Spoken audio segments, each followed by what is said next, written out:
repeat the non-conformist oath. I promise to be different. I promise to be unique. I promise not to repeat things other people say.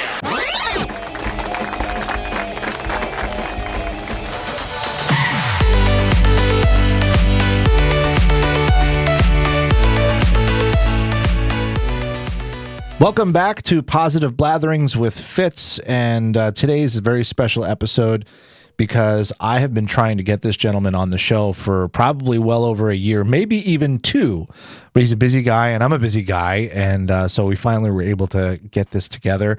He is a real estate investor, an author, and has one heck of a striking story. Scott Berne is joining me today. Thank you for coming in, Scott. Thank you for having me, Scott. So, the thing about the Blathering, we were just talking about this before we started recording, is that it's an organic discussion where I go in knowing only superficial things about my guests, and then we sort of just have a conversation that is based on positivity, the use of positive thoughts and feelings and that kind of thing to apply to your life and how you accomplish goals, and talk about mentorship and all that kind of stuff. I didn't want to take the whole time to go too deep into your story just because it's out there for everyone to see and to read. Yep. But maybe do you have like a quick, and I hate to say that, to like boil it down to, do you have a quick version of your life? I can give you the Cliff Notes version. How's that? But I figured if anyone was able on the drop of a hat to come up with like a quick, I've got all kinds of versions. Yeah. So you're used to coming on and talking about your story. So absolutely. Just to get everyone familiar with what you've gone through in your life up until this point. Yeah, sure. Well, I grew up right here in Pittsford, graduated Pittsford Sutherland, class of 1988. While I was growing up, age 7, my parents began fighting with each other. My mom's behavior became rather erratic. I witnessed her trying to actually kill my father with a butcher knife. She burned our house down in Pittsford. She did many other just out of the ordinary, crazy events that led to my dad getting custody of me in 1978 at a time when fathers never got custody. And upon the very first visitation after my dad got custody of me, my mom parentally abducted me. And we immediately left Rochester, flew to Boston, then flew out of the country, where I lived in 5 countries, 13 residencies within 2 years, where my name was constantly changed. I wasn't allowed to go to school, wasn't allowed to have friends.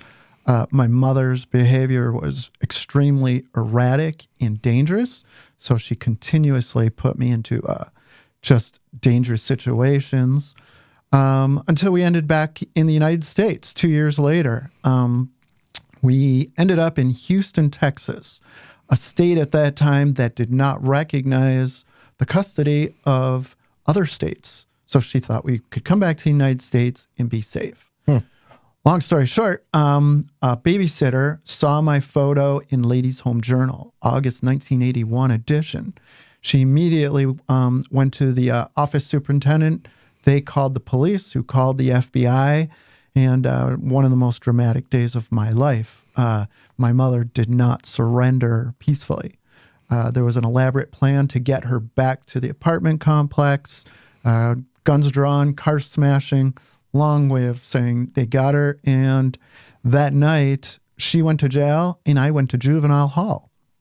Back in 1981, the authorities didn't know what to do with a parentally abducted child who had been recovered. So I was... Wow. So you went to juvie. I went to juvie. Like where all the bad kids went. Where all the bad kids went. In fact, my roommate, never forget him, his name was Danny, and he had murdered both of his parents. Oh, my God. Yes. And so I got to hear all So you got to bunk up with him. That's great. Up with him. And at the same time, because nobody knew what to do with me, I would watch what was unfolding with my parents out on national news. Dan Rather, and at that time it was maybe Peter Jennings, who was telling me what was going on with my parents. Wow. Long way of saying, after 2 weeks, President Jimmy Carter, he stepped in, signed the 1980 Parental Kidnapping Prevention Act, which allowed for the state of Texas to now have to recognize my dad's custody in New York State. So upon being returned to my dad, as you can imagine, I had been brainwashed, just a mess in every kind of way. Didn't want to come back. I wanted to be with my mother, of course. So through an elaborate plan, my dad got me home with investigators, with the FBI.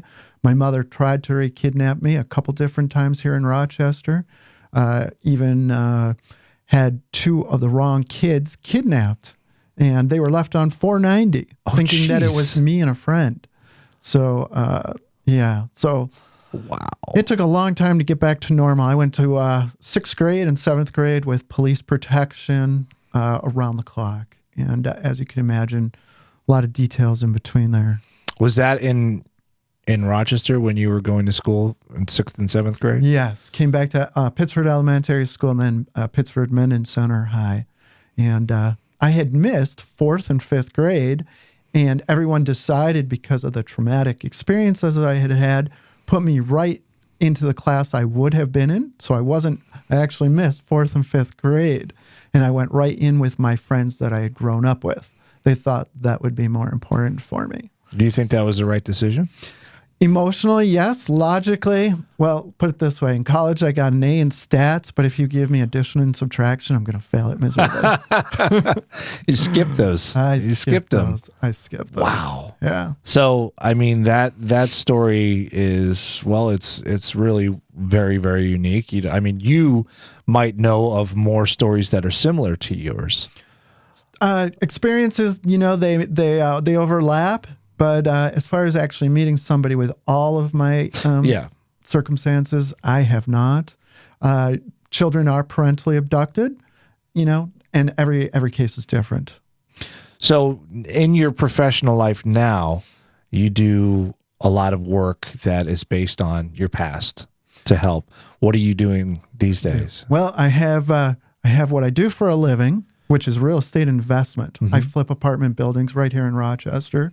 And then my passion and my purpose to life is working with the National Center for Missing and Exploted Children. And our second largest branch is right here on Lake Avenue, 275 Lake Avenue.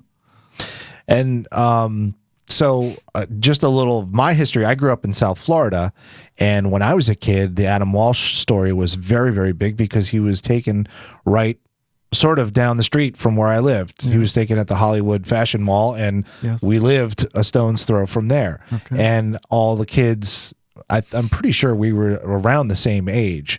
As in 1980, I was 7. Okay. So we were around that age, and it was a huge story. I remember that as a kid, and I remember seeing John Walsh on TV a lot, and now everybody knows who John Walsh is from all the work that he's done because of that. I've had the great honor of working with John Walsh. He knows me. We know each other on first name basis. We've been to many events together. I know his son Callahan very well, who works with it. You start off as a victim, and then you become a survivor, and then with hard work every single day you become a thriver. And you never get to a point where, okay, I'm just a thriver. You have to survive every single day, and you build on it. And then as you do, you think, why did I survive? There's so many situations in my own personal life where I could not be here today. Why am I here? Why am I sharing my story? Why have I now have a voice where back in the late 1970s, nobody listened to the kids, the judges, the lawyers. And here I am, and I've spoken on Oprah. I've spoken in live venues for the National Center as a guest speaker.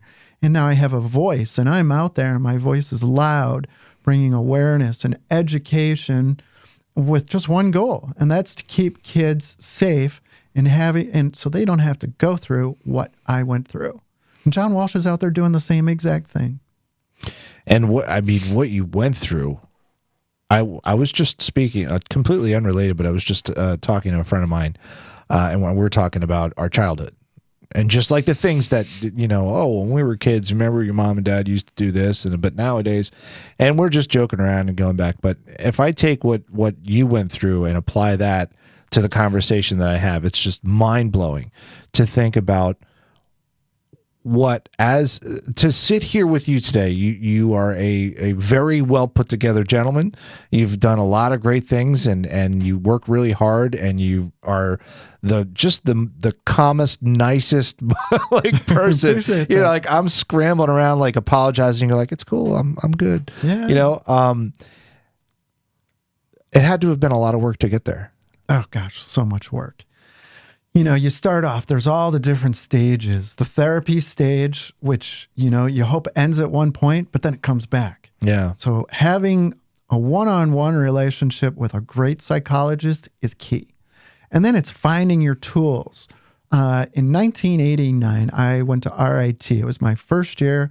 I took a psychology class, and the college professor, Mr. Fitzpatrick, he had heard of my story, and he took me into his office after one of the first classes the school started.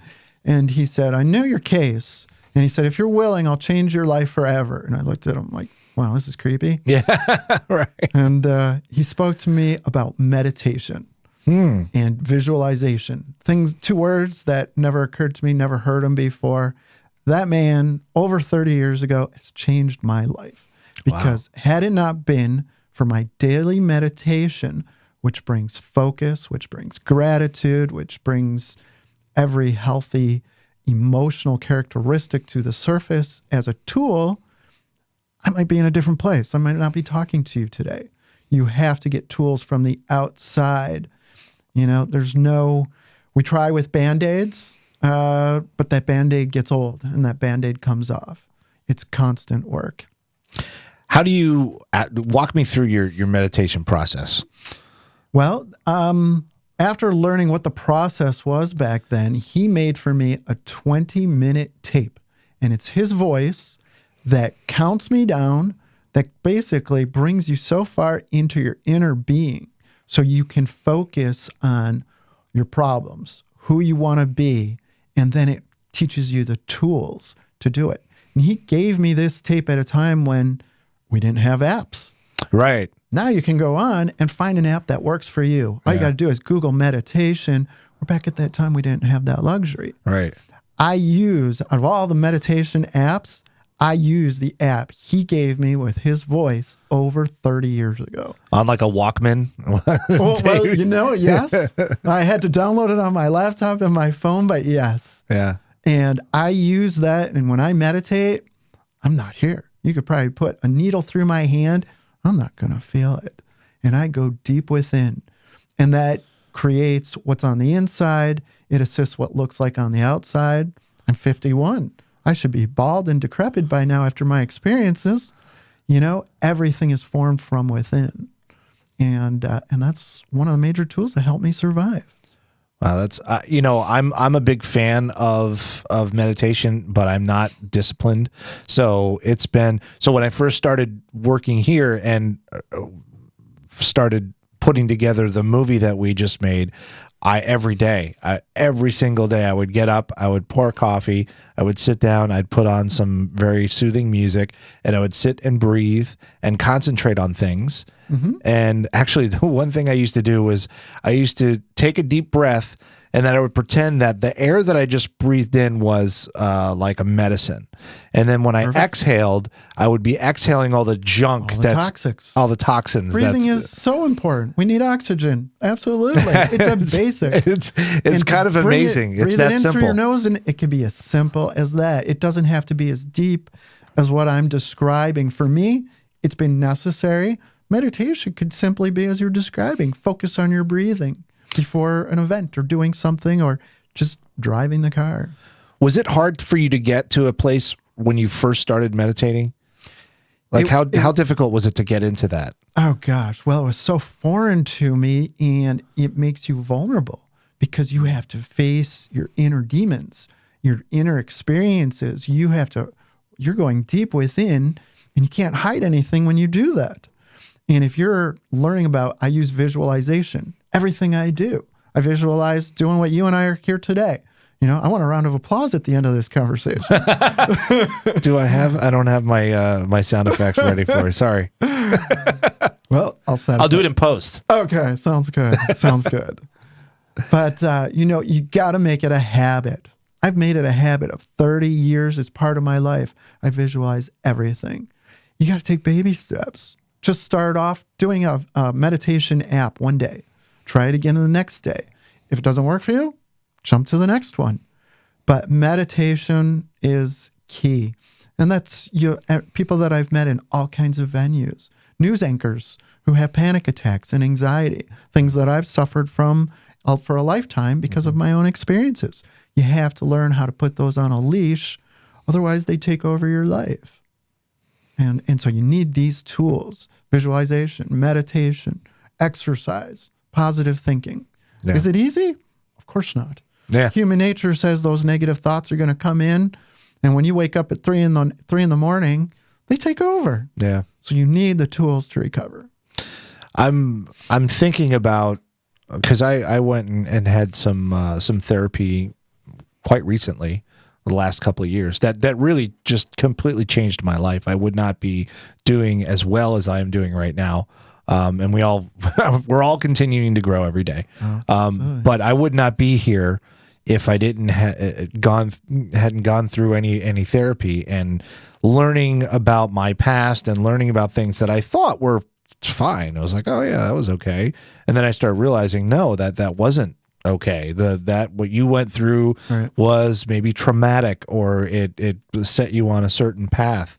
Your path, from a child to go through all that kind of trauma, and then how do you, I'm trying to figure out a way to form this. Do you have times where those feelings come back, like the anguish, the anxiety, the panic? Does that come back now? I am smiling because absolutely. Oh my goodness. Yes. We're having an open, real conversation so we can make a difference in the lives of the people listening. I suffer from panic attacks. I suffer from anxiety on a daily basis. I have to practice my tools so that it doesn't overcome my life. Everybody has a trauma. To what degree? My trauma is just as important as yours, and yours is, because our traumas affect our daily lives, our emotional, our physical. And yes, to answer your question, yes, you bet. And we need to find the tools around us. There's more tools today than there was when we were growing up. Oh, for sure. And the tools back then were like, suck it up. Pretty much. Think happy thoughts, which we all ignoring know. it. Yeah. Yes, which makes work. it fester inside. So absolutely. And one of the most disappointing things you can possibly go through is, oh my God, here I am at 51 years old. I've dealt with all my issues. I've written it in a book. I've spoken in every venue, and it'll still pop up, and it could be a bump in the night. And all of a sudden I'm on 2 feet with a baseball bat in my hand thinking, oh my God, is my dead mother downstairs? Is she going to get me? Right. Yeah. Absolutely. We do not get rid of our traumas. We learn how to live with them, keep them under control, but we are who we are. And for anybody to say that, I've rid of my traumas, you're in for a rude awakening, because they come back. Yeah. They do. I've met people at all ages, even those in their 50s and 60s, and the traumas do come back. It's what we do, and man up, so to speak, to actually get the assistance we need. If you need therapy, nothing more masculine than a man who says, I need help. Exactly. Thank you. No, that's I love it, because you're saying man up, and it's like, well, today's man up is a heck of a lot different than it was 20, 30 years ago. 30 years ago, man up is keep your mouth shut and do your job. Quit your crying. Quit your complaining. So you've got meditation, you've got visualization. What else are you using? What other tools do you have in your toolbox? One-on-one with a therapist. Getting advice from those around us. I know a wonderful therapist right here. Talk therapy is important. As exhausting as it absolutely is, I'm tired of talking of my story. I have a purpose behind it, and that purpose is to help others, but it's also to help myself. Why do I still have anxiety? Why do I still get panic attacks that are triggered by things that I wasn't aware that would trigger it? One-on-one therapy is so important. Talk about it. Don't hold anything in. Other things, and I'm not talking about escapes. Exercise, exercise, taking care of our outer body as well as our inner body. Do we like it? Of course not. Nobody dislikes exercise more than me. I'm a Netflixer. I want to sit on the couch, watch my Netflix with a glass of wine. Right. That to me is the ultimate exercise. Getting out there. Also, giving purpose to your experiences. I always wondered, why did I survive all that I did? I started off on talk shows, and I found it was very unsatisfying. They loved the dramatics of my story. Basically, I was sensationalized. Been on many talk shows, Oprah, Sally Show, Maury, I could go on and on. But the results were very unsatisfying afterwards. It wasn't what I was looking for. I was looking for attention, looking for a voice, but that wasn't the voice and attention that I wanted. As soon as I became a guest speaker with the National Center for Missing and Exploted Children, all of a sudden, I'm speaking with people who want to learn, what does parental abduction, crimes against children do to the children? Because it's a forever effect. Elizabeth Smart, you're in the headlines, for a week, and then you're not in the headlines anymore. But the effects, no matter who you are, whether it's her, whether it's myself, others, they last for a lifetime. So you have to work on it. Yeah, I feel like some people, even though they may not really think of it too deeply, they might think, if you're not in the news anymore, if you're not going on talk shows, if you're not doing this stuff, then you must be fine. That's right. That's all. You're all out of sight, good. out of mind. Oh, that person recovered. Yeah, you're good. You're just normal, everyday Scott. Correct. Correct. And we know that. And sometimes, like in my work, I have to do that. Yeah. People in real estate investment, they're not looking. They don't want awareness and education. I have to be a self-employed investor. What I'm talking about is my passion, a voice in front of, whether it's 1 billion people on Oprah or whether it's a couple hundred people in a venue right here in Rochester. They're looking for awareness and education, and that's what's going to bring prevention. Because, crimes against kids do not discriminate. Look, from the inner city to our suburbs right here in Pittsford, crimes against kids honestly do not discriminate. Yeah. Look what we're going through right now with the principal from Hilton. Don't know any of the facts other than what we see on the media, so I won't speculate or come to judgments, but this can happen to anyone's kids. Yeah. And with the awareness, with the education, every parent can prevent what could possibly happen to your child. You just never know. And that is frightening as all heck. It certainly is.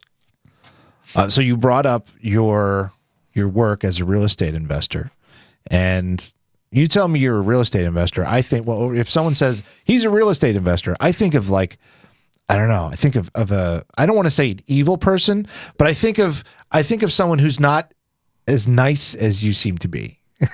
you know what I mean? Like a real estate investor, like, I'm going to go buy this. And you even said you flip apartment buildings. Correct.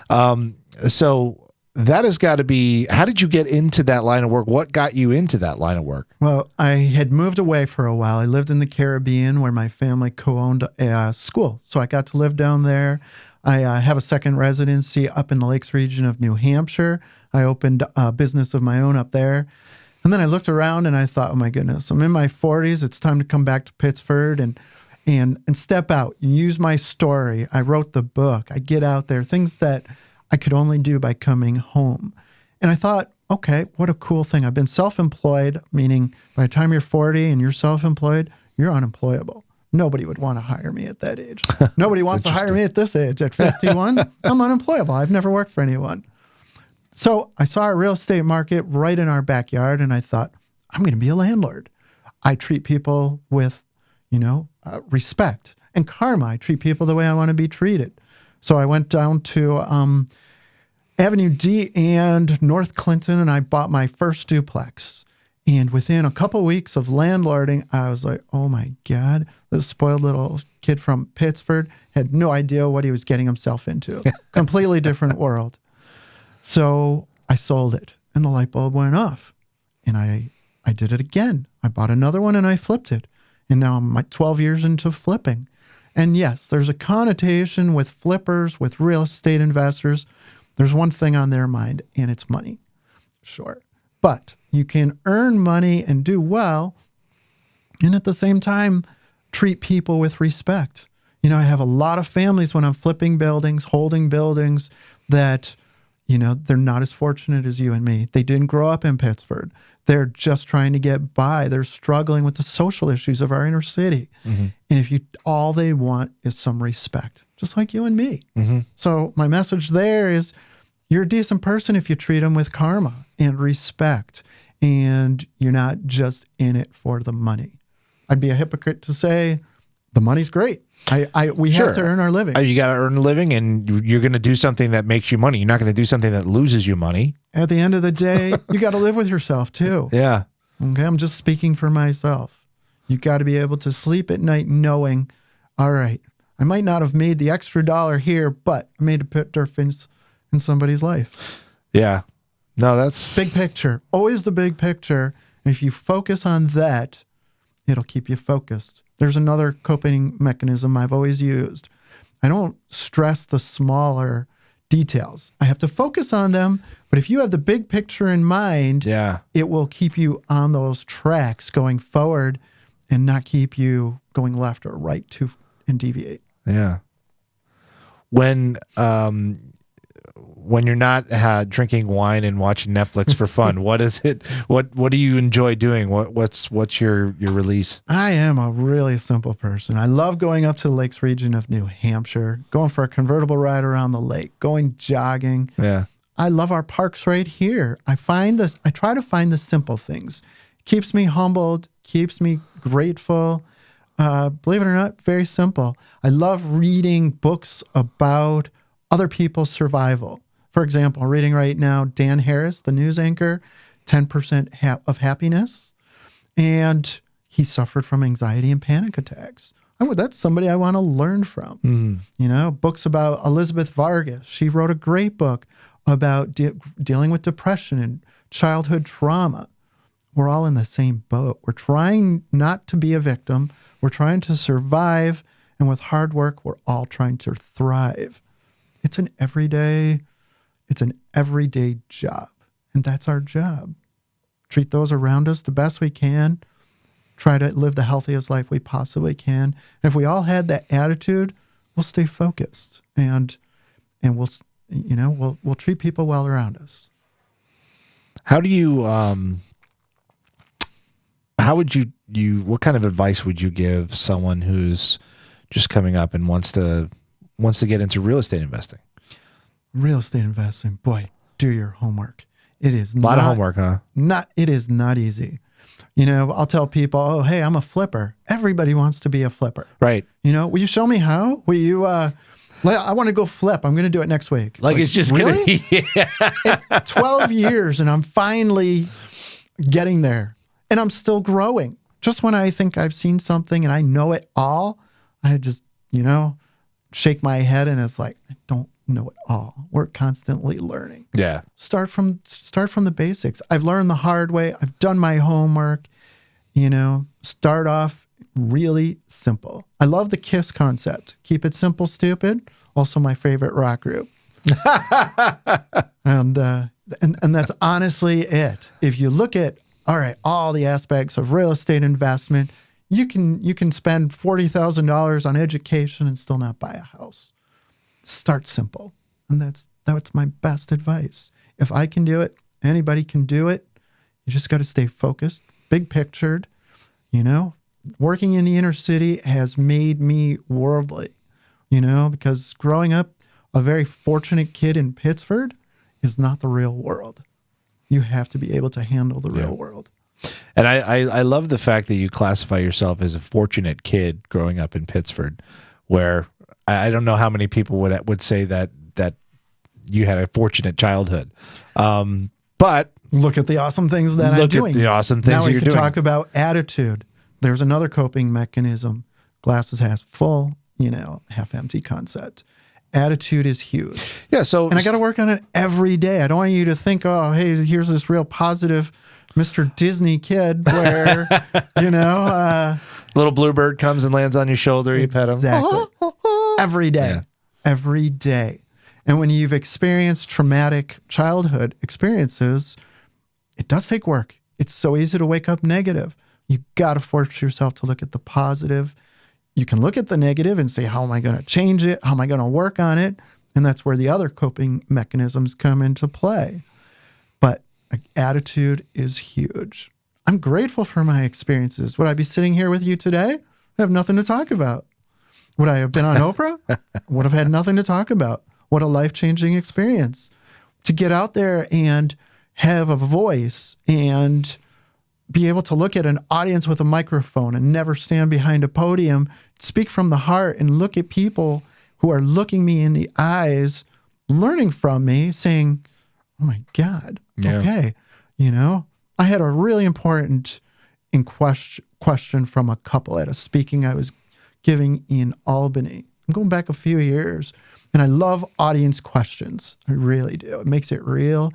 I can hear what other people are going through. This young couple, they stood up and they were in between them. They were holding the hands of a little boy who was about 10 years old. And I thought that little boy was once me in between my parents.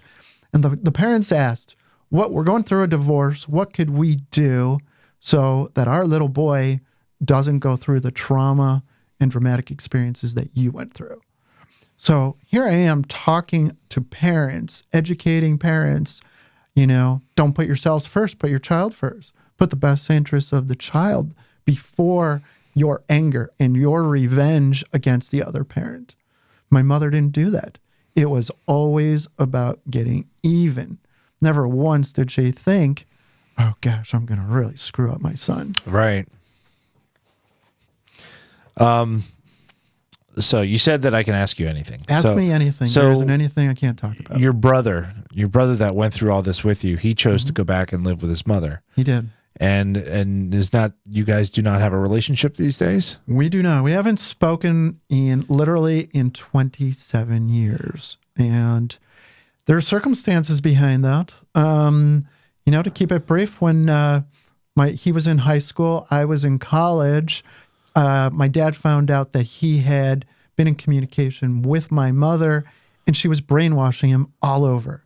Do this, or I'm going to go back and live with mom. Long way after months and months of this, he pushed my dad to a complete nervous breakdown where I almost lost my dad. I had to step in, take control, and the only way my dad was going to get better was my brother actually had to go and live with my mother. So I was leaving out all the details. I was able to do something, get myself in some serious trouble. My brother enraged, my mother enraged. My brother went to go live with my mom, and I faced 3 years in federal prison for what I did. But it worked. My dad was able to, be in a hospital, get doctors, get better, and I was able to beat the charges, but not until I actually called my mother after 20-something years and had to beg her to drop the charges, as well as my brother.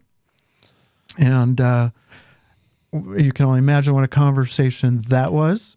My mother always tried to manipulate me, control me.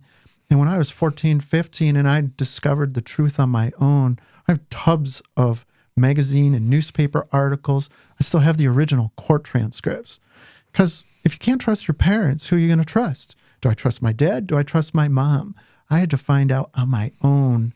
Yes, it's in court transcripts. My mother burned our house down. She tried to kill my father. She kidnapped me. Came to my own conclusions based on facts. And my brother, he was younger than I by 5 years. He was manipulated and controlled by her in very unhealthy ways. Yeah. So long story to say, The best way I can describe it, and I hope that nobody can understand this when I describe it, you are able to go to a thresh point and bounce back and survive. If you go past that thresh point, you might never survive. So I was lucky enough to get close enough to that thresh point, bounce back. My dad and I were best friends today. I'm 51. He's 83. Bless. We live really fulfilled lives. Is it tragic? Yeah, crimes against children, there are no winners. Everybody loses.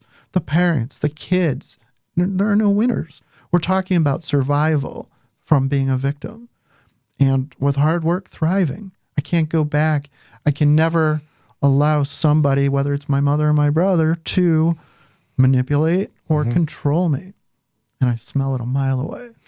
Yeah, so that was actually what I was going to ask you was, in your line of work, I'm sure you could possibly come in contact with a lot of unsavory individuals, people who, you won't trust them as far as you can throw them. Absolutely. And do you have like a sixth sense now about a person's sort of intentions or that trust factor? Are you able to kind of say, yeah, I'm not really sure where this guy is? Good instinct?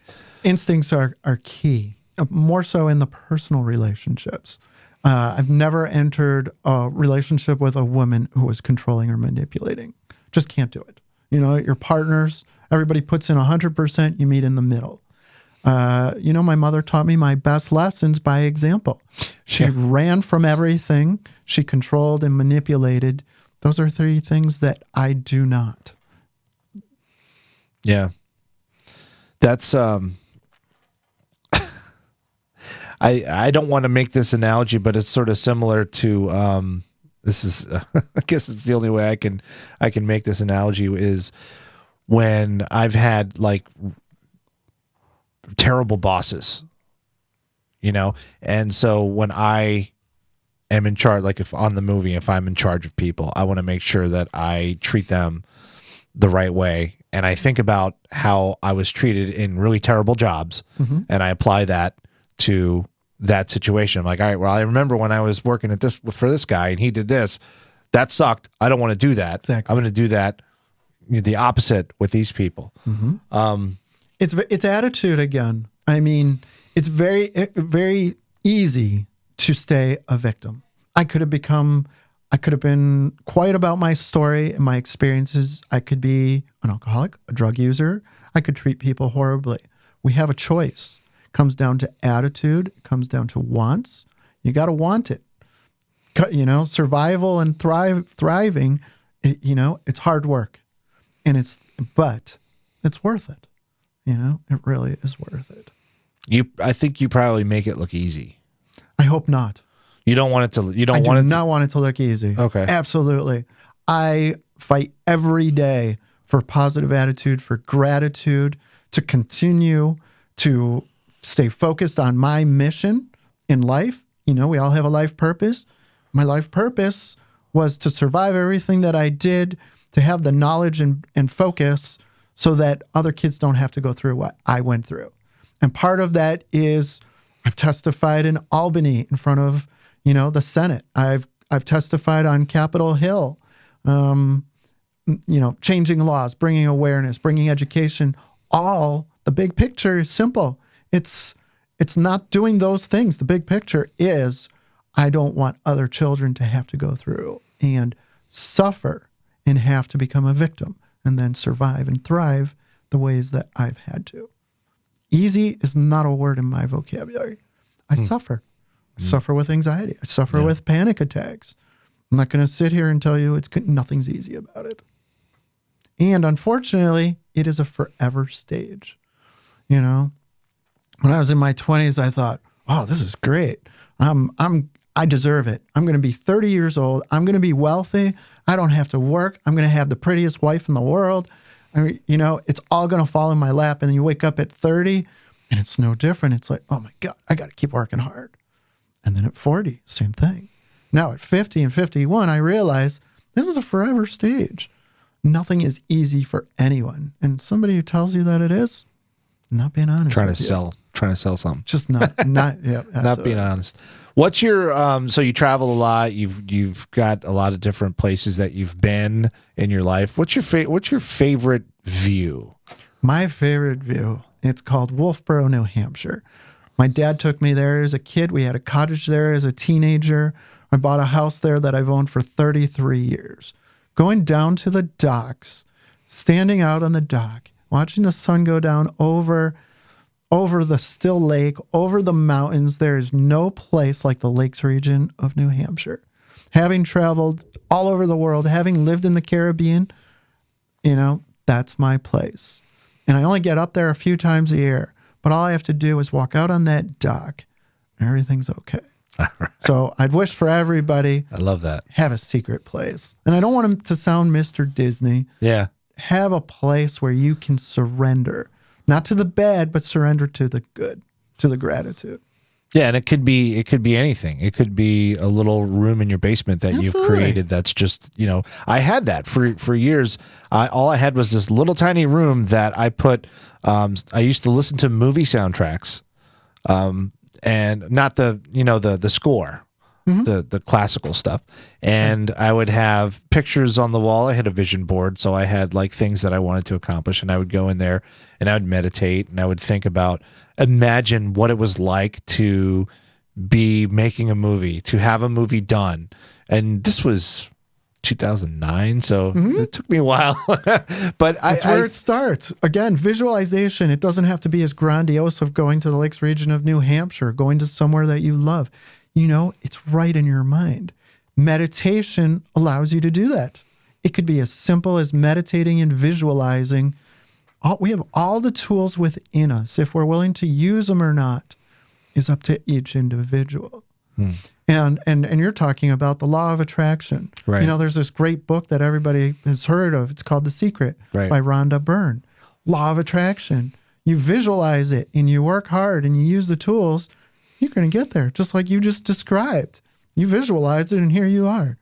You have an amazing studio. You are making difference in people's lives. And I hope so. Allowing me to talk to you. That's what I mean. If one person listens to this and it makes something go off in their head where they're like, oh, this is what I have to do, or it helps them to get through something, then it's all worth it. And there's the purpose. And I have taken that attitude. You start off on your mission, and I thought, okay, I have to be on Oprah. I have to do all these shows. I have to reach every single person. That is an impossible task. And it's going to take away from your well-being. So if you take the attitude, yes, it starts with making a difference one person's life. And I know firsthand that I've made a difference in people's lives through sharing my experiences. And then what are we? We're successful. I consider myself successful. If I live to, another week, I've been successful. If I live like I want to age 125 I'm shooting for, then I'm going to be more successful. 125. 125. I've been hearing that number a lot. A lot of people have been saying, I want to be 120. As long as I have my hair, that's all I care about. That's great. So where can people buy the book? Where can folks find you? Everywhere. All you got to do is Google my name, Scott Byrne, Extraordinary Circumstances. I happen to have a copy right here. Look at that. It is on Amazon.com. It's on Barnes & Nobles. Google it. You can get it everywhere, anywhere. And then reach out to me. I love to talk about it. I've had, when friends and acquaintances read my story, there's always something they can relate to. Reach out to me. Let's talk about it. I love talking about it. It's as real as it gets. We're all on one boat, and we're all trying to survive and thrive. And that's why I wrote my story, so I could share it with others. It was also very cathartic for me, because now I can go there when I need to, and I could also shut the cover. So it's great therapy for me. Yeah. Shutting the cover. I like that. Yeah. ScottByrne.com. Is that your website? It is ScottByrne.com. Yep. You can go there. You can see my interviews. If you go to the media page, Rochester Magazine did a wonderful 8-page article, which is the Cliff Notes version of my book, done by Melissa Feederson, who works right here in Rochester. And by coincidence, her father-in-law, Steve Feederson, who is a attorney here. He's a real estate attorney. So our paths came back together. Oh, that's cool. He was my dad's divorce attorney going through Wow. the whole story way back when. And now he's been my real estate attorney 30 years later. But it was his daughter-in-law, Melissa Federson, who wrote that story. Won an award for it, actually. So that's online as well. So if you go to the media page, you can see all of our articles, newspaper, magazine, and or Google me, and you'll see me speak in other venues. We'll put all the links for everything will be in the show notes as well. I really appreciate you taking the time and dealing with my franticness beforehand and just being real chill and real cool. You're doing just fine, and I am grateful for the experience. As you say, there's one person out there, whether it's a child, a teenager, an adult, somebody older, if we made a difference in their way of thinking and by our real sharing and our real conversation here, that's worth it. Yeah. Thank you so much for coming. How about that round of applause? Oh, yeah. You'll hear. It'll Back be better. at you. It'll be better. It'll be better. We'll put in all kinds of. I'll make a stadium sound. Oh, how's that? Okay, sounds good. So you can find Scott on his website. Google him. He's all there. All the links are in the show notes. I want to say one more thing. Sure. Go to www.missingkids.org. Missingkids.org. Yeah, National Center for Missing and Exploited Children. Second largest branch is right here in Rochester. We work every day. The team works tirelessly. Education, awareness to our police officers, to law enforcers, to the lawmakers, to parents. They go to the schools. Get out there. They have all the tools, whether it's online, go and visit them, whatever it takes. Constant education, because that's what it's going to take to keep our kids safe. Awareness and education equals prevention. National Center for Missing and Exploited Children. All right. Thank you again. Thank you. We'll see you around on the Facebook or something. Sounds good.